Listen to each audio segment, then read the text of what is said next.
Hello बच्चों, सभी को नमस्कार। तो आज मैं आप लोगों के साथ नीट 2022 का जो अपना एग्ज़ाम हुआ 17 जुलाई, यहाँ से कुछ इन्फॉर्मेशन डिस्कस करना चाहेंगे। बहुत दिनों से 2-3 दिनों से चल रहा है सोशल मीडिया में कि जो नीट 17 जुलाई को एग्ज़ाम हुआ उसमें कई सारे फ्रॉड्स हुए हैं, कई सारा फर्जीवाड़ा हुआ है। हम सारे फर्जीवाड़े को आप लोगों के साथ एक एक करके डिस्कस करेंगे। और यदि आपको इस अपडेट के साथ बने रहना है तो आप चैनल को सब्सक्राइब कर लीजिएगा, जिससे इस तरह की इन्फॉर्मेशन आपको समय समय पर मिलती रहे। ठीक है, तो मैं पहले फ्रॉड की बात करता हूँ।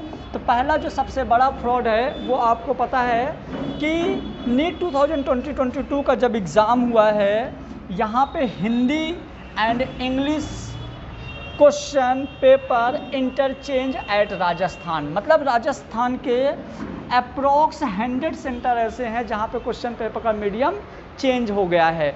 मतलब हिंदी मीडियम के बच्चों को इंग्लिश वाला पेपर दे दिया गया, इंग्लिश मीडियम के बच्चों को हिंदी वाला पेपर दे दिया गया, जो कि यहाँ पे बच्चों को पेपर सॉल्व करने में बहुत ज़्यादा कठिनाइयों का सामना करना पड़ा। और ये कंटिन्यू आपका 2 घंटे तक चलता रहा। ऐसा चीज़ 2 घंटे तक चलता रहा। लास्ट के 1 घंटे या जब 40 मिनट बचे थे तब उनको पेपर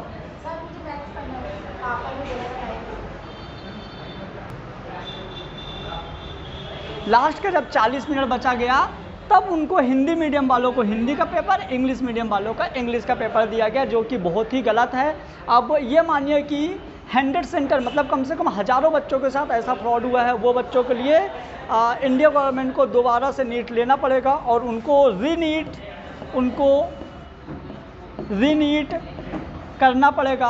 अब एनटीए बहुत बड़ी एजेंसी है, उसके अगेंस्ट तो ना हम बोल सकते ना आप बोल सकते, कोई नहीं बोल सकता, क्योंकि वो हमारे इंडिया गवर्नमेंट की एक शान है। लेकिन ये शान के खिलाफ काम कर रही है और कई सालों से लगातार देखा जा रहा है कि यहाँ पे बहुत ज़्यादा फ्रॉड हो रहा है। तो मैं चाहूँगा कि जो स्टूडेंट्स के साथ ऐसा हुआ है ये बहुत गलत हुआ है। तो एनटीओ को इन बच्चों के साथ जिनके साथ पेपर चेंज हुआ है उन बच्चों के लिए कुछ सोचना पड़ेगा। यदि आप पूरे इंडिया का पेपर नहीं ले सकते कोई बात नहीं, लेकिन जिन बच्चों के साथ ऐसा हुआ है उनका आप रीनीट करवाइए, दोबारा पेपर आप लीजिए। नहीं तो इन बच्चों का अभी बहुत सारे बच्चे सुसाइड और ये सारी की सारी हरकतें करते रहते हैं, जिसका जिम्मेदार एनटीए होगा। तो आप इसके बारे में सोचिए। और सबसे ख़ास बात ये है बच्चों की एनटीए अभी तक इसके बारे में कोई भी अपडेट नहीं दे रहा, एकदम गुमसुम बैठा हुआ है। ना तो ये बोलता कि हम दोबारा पेपर लेंगे, ना तो ये बोलता, मतलब कोई अपडेट ही नहीं दे रहा। बच्चे सोशल मीडिया में ट्विटर, यूट्यूब और अलग अलग प्लेटफॉर्म के थ्रू डिमांड कर रहे हैं, बट एनटीए कोई भी ऐसा न्यूज़ नहीं दे रहा। ये हो गया पहला स्कैम। अब दूसरे स्कैम की बात करते हैं जो इससे भी बड़ा फ्रॉड स्कैम है। तो आप देखिए अपने इंडिया में, आप वो देखो, बहुत सारे बच्चों को पता होगा, बहुत सारे बच्चों को नहीं पता होगा। नीट का जो एग्ज़ाम हुआ है यहाँ पे जो बच्चे पढ़ने में अच्छे नहीं हैं, जो बच्चे गधे होते हैं, जिनको पता रहता है कि हम पेपर सॉल्व नहीं कर पाएंगे, पेपर नहीं निकाल पाएंगे, बट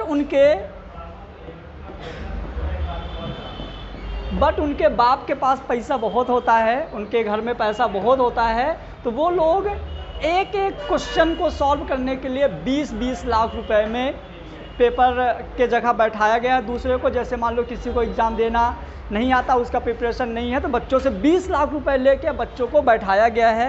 ये भी न्यूज़ कंफर्म है, 101% सही है। 20 लाख रुपए पर सीट, एक एक सीट में एमबीबीएस के लिए 20-20 लाख रुपए लिया गया है, जिनमें से प्रूफ हो चुका है जो सीबीआई है, सेंट्रल ब्यूरो ऑफ इंडिया, जो हमारे सीबीआई को ये केस दिया गया था, जिनमें से 8 लोग थे और 6 लोग गिरफ्तार हो चुके थे। 8 में 6 लोग गिरफ्तार हो चुके थे। आज की न्यूज़ है 8 में 8 लोग गिरफ्तार हो चुके हैं।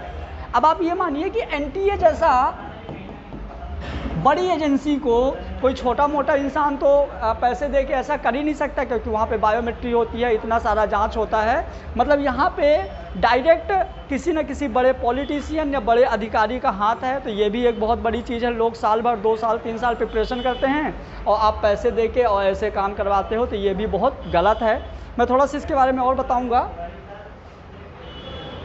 स्टूडेंट को 5 लाख रुपए देते थे एग्ज़ाम में बैठाने के लिए। जैसे सामने वाले बच्चों को 5 लाख रुपए दिए, वो आपके लिए एग्ज़ाम लिखेगा, आप सामने वाले से 20 लाख रुपए ले लिए। तो बहुत बड़ा फ्रॉड है ये। इसका जो गैंग था वो था सुनील रंजन, जो कि सफदरजंग का था।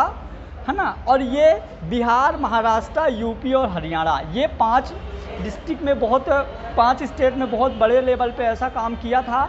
अब इसमें अभी डाटा कंफर्म नहीं हुआ कि कितने बच्चों को बैठाया, कितने बच्चों को ऐसा किया।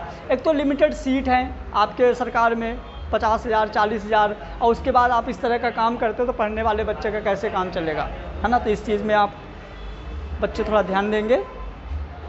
उसके बाद तीसरा, और जो कि एकदम दिल दहला देने वाली बात है, बहुत ही ज़्यादा मतलब अपने भारत सरकार के लिए शर्म की बात है, ऐसा नहीं होना चाहिए।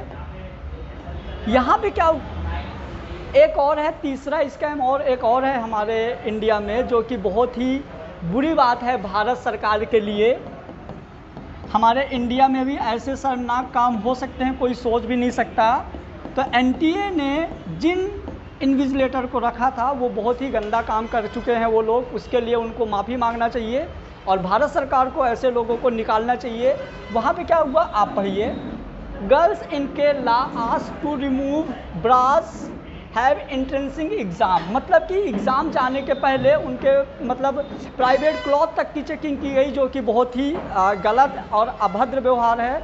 तो ऐसे जो इन्विजिलेटर थे उनको करंटली और जल्दी से जल्दी रेस्टिकेट किया जाए, पनिशमेंट किया जाए, और एनटीए को इस तरह के लोगों को रखने में, अब ये खुद ही फ्रॉड है तो हम क्या कह सकते हैं, लेकिन सोचना चाहिए। चलिए, और इस तरह के अपडेट पाने के लिए आप कमेंट कर सकते हैं। Thank you so much.